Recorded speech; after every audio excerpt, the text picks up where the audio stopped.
Don't be confused. If you're non-compliant and you make it compliant, that's not continuous improvement.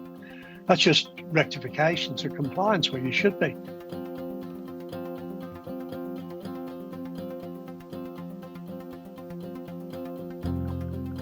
How to prepare for an upcoming ASQA audit? It's a good question, isn't it? I mean, my initial response was take a holiday, or plan to take a holiday, disappear. In 2 minutes, maybe. To be honest with you, once you've got through it, I think you need a holiday. But I think one of the things that I like about this revised approach, and I'm serious when I say that, is that one of the things that Australians believe in, and it's been proven over years, Australians believe that quality is a result of relationships, more so than many other countries in the world.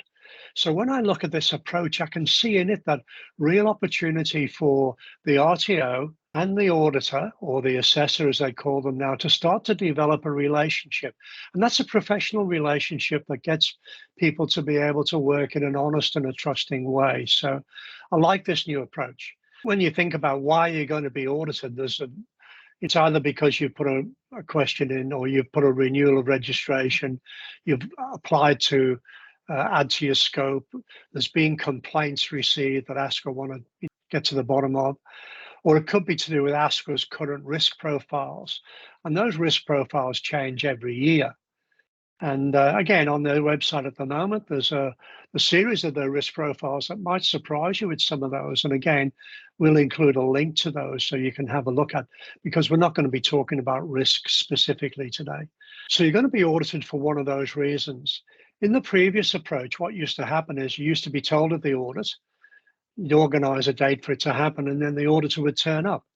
And your discussion and communication with that auditor was probably limited until that day. And then in that day, or those couple of days of audit, you've got this opportunity to try and quite clearly show your trust and respect and responsibility. I think this new approach gives us a bit more time to do that on both sides. So in the new approach, what's going to happen is that you'll be informed by the assessor that there's a performance assessment going to be taking place. And what they're going to be requesting first up is probably some students' information, how many students are enrolled, what vocations are they enrolled in, and student contact information, because they're likely to do a survey before they start the audit. So that's going to be the first thing. You'll send them that information.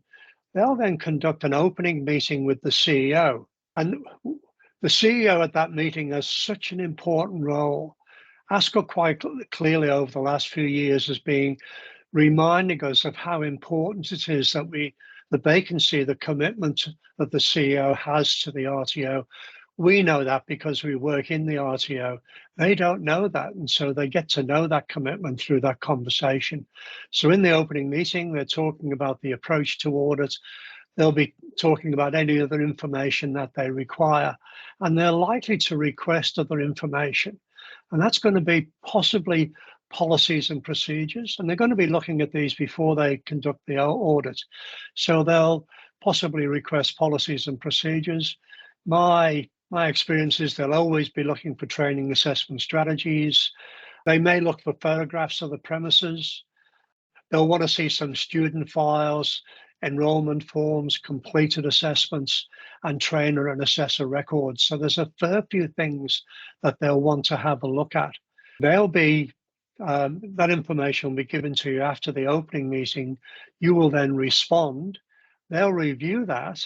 And then what happens is that when the audit then starts, they have a lot of information already gathered that they've reviewed that will actually probably direct the flow of the way the audit proceeds.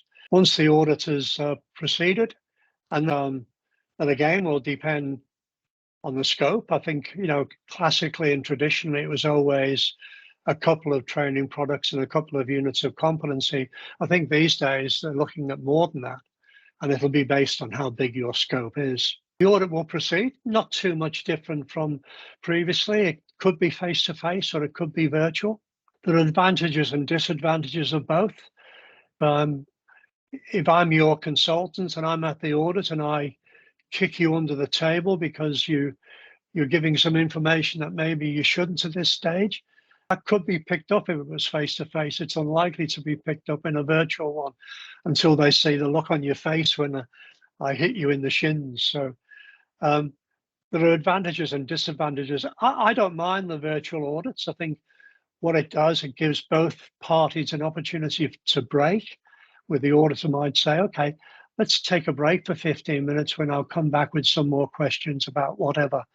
And it gives the RTO some time then to compose their thoughts, review what's gone on, and then head into it. So the process of which we all know was started by COVID has actually given us probably some good opportunities to see an efficient and effective approach to auditing as well.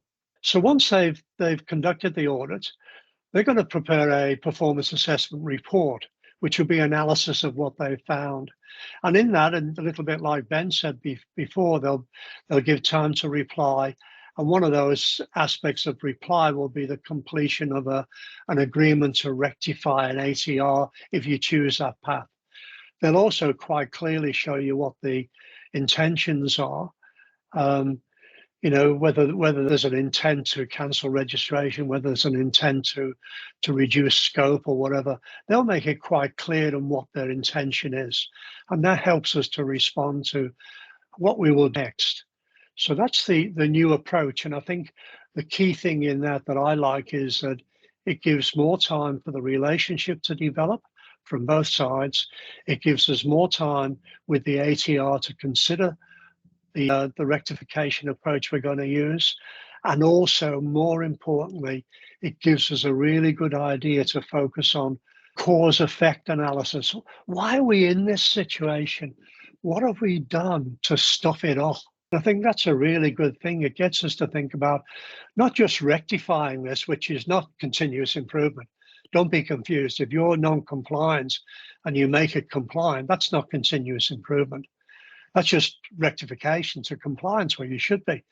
What this gets us to do is to really think about the opportunities to look at what caused this particular problem, so we can go through some cause-effect analysis and then come up with some ways to mitigate not only what's gone wrong through the audit, but other aspects of our scope which have not even been looked at yet. So I think it's a really good approach. I think we should embrace it. We should get involved in it. And we should encourage that communication to take place. That's all I wanted to say on that at this stage, because I know we've got heaps of questions to go through. I'll make it quick note because we've seen in the few new audits now that some of the changes that are happening compared to the previous audit. So we'll make it real quick. The major changes I have seen in the recent audit that now auditor is asking a lot of questions to the relevant people about the processes. So explain me your enrollment process, explain me your marketing process, explain me how you do this. So they want to know that the management team or people who are managing it, they're actually aware of what's going on or how your policies align with your practices. That's the area that nowadays actually auditor is asking good amount of question about the processes, and they want to know that the leadership team actually aware of those things. Yeah, I think you're right, Ben. I think you and I would both know over the years that when it comes to audit, the CEO is nearly there, always at the opening meeting, but I think the CEO needs to be really prepared to show their commitment and to have a good understanding about the cohort, the training and assessment strategies, the enrollment process, and then also showing confidence in their trainers and assessors to do all of the other operational stuff. There'll be a lot of focus on that commitment by the CEO.